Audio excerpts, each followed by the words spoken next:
Thank you very much for inviting me, having me, and this kind introduction. I'm very pleased to be here and tell a little bit about our work we are doing. Volunteer Geographic Information is at our heart in terms of the methods and data we are using, and we want to use it for something sensible. So social good is the big umbrella.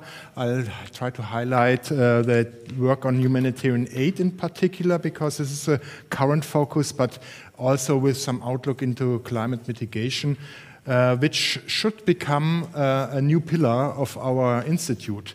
You mentioned HIGIT, the Heidelberg Institute for Geoinformation Technology, as a non-profit startup company that has been founded 3 years ago, and where we try to combine the research we do at the Geoscience Research Group, where I'm the professor, into practical applications, into data products that are actually being used in the real world.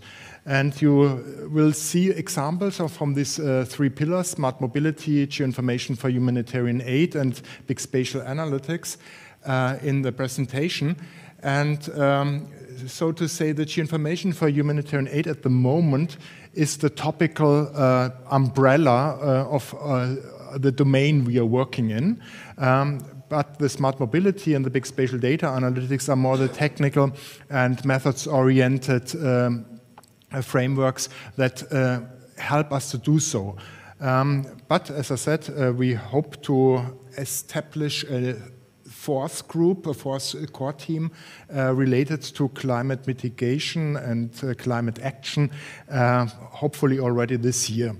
And I want to start actually with the first group, with smart mobility, because this is where everything started many years ago, 2008. We were developing a routing engine and searched for data. How can we use it? And we found OpenStreetMap, and in 2008, nobody actually used it. It was very sparse data, and when we loaded the data into Open Route Service, or the routing engine at the moment, okay, so the functionality scales, the software is still working, okay. Now we can do something on a national level and do routing on all of Germany, which was not possible before because there were no open data. There were only, each community had its own little data set. So that was the situation in Germany, at least, in many parts of Europe also. 3 months later, we loaded the data again into the same routing engine,